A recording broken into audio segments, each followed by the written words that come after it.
Hello guys, how are you guys? It's your girl Maggie Show here. Kuna Kisaka official here. Wale wenye wako hapo, thank you for subscribing. To my returning subscribers, thank you for subscribing. Na wenye they are new here, welcome.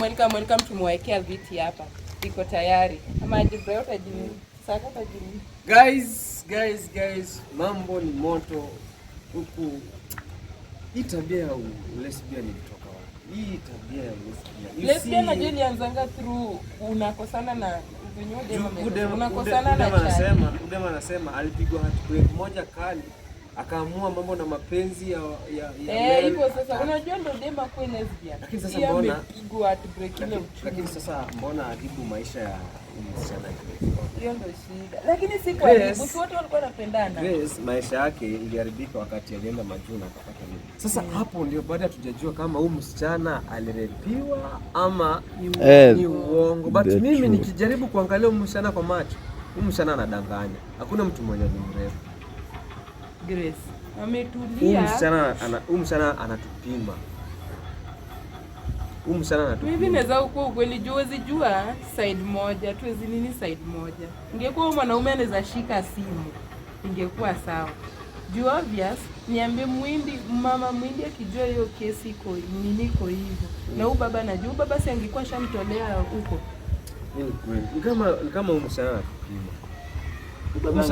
Msichana hakuna kurepiwa ndio.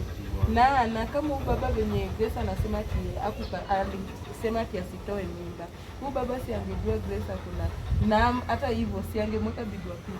Angemwacha aende. The last conversation niliona kwa WhatsApp ya simu yake ilisema alimtext huyo Raj alimtext akimwambia ati hope you arrived safely my dear.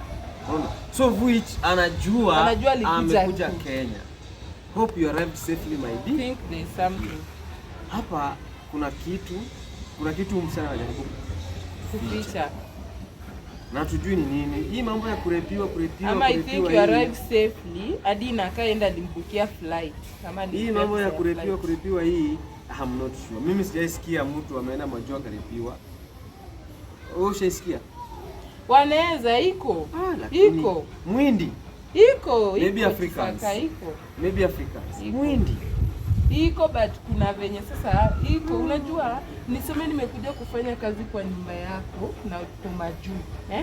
Sasa ukifanya kazi unaniona I am very attractive. Nikiwa attractive na mimi najua niko kazi yangu. Na unikaze na nikatae. Si utanire. Alafu kuja uambie bibi yako mimi ndo nilikusaidia. Anasema sijui bibi ya huyo Muhindi anatoka asubuhi anarudi late, Sasa sijui huyo mzee apati time ya kuhavu. Mimi hata mimi naona msema maybe anasema ukweli jua mama angejua hata angemkubali arudi Kenya. Angemuua juu hiyo kitu Wewe unajua majuu kweli. Na wanajua anatoka huku, anatoka Kenya. Ingekuwa majuu tunaweza fika tungeenda. Unajua udaku lazima tutafute. Tunaweza enda huko. Tungekuwa na ticket, tungekuwa na passport, tuna book ndege. Mara hiyo tunaambia Grace ingia kwa ndege, tupeleke kwa hiyo nyumba tunataka tujue kweli hii mimba ni ya nani. Lakini sasa side moja ya story tunaweza amini huyu na kumbe huyu pia naona huko hii mambo inaendelea.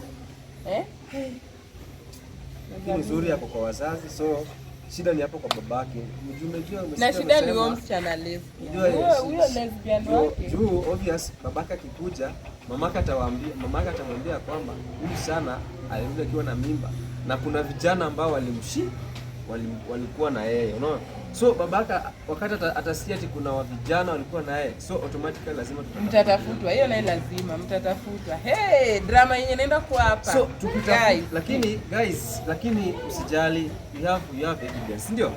Tuko na evidence ya kuonyesha venye kulienda mpaka mahali imefika tukaandoa kwa mama yake. Sasa shida ni huyu lesbian asiende kumtafuta. Tutafute wenye tutaweka huyu lesbian ama mama yake keep away from this lesbian. Juu naye amesema hatamwacha. Si amekuwa hapa amesema hatamwacha na hatamwacha. So guys, ukwe na sisi tukitafuta hapa maudaku moto. tukiendelea ku unravel the truth, tujue what's happening. Stay tuned because we are bringing more episodes and hot episodes. So as we continue to subscribe kabisa, subscribe, share, comment, share to your friends, share to your friends kwa sababu nataka hii mambo ya lesbian. Kama if you are watching me and you are a lesbian, I'm coming for you.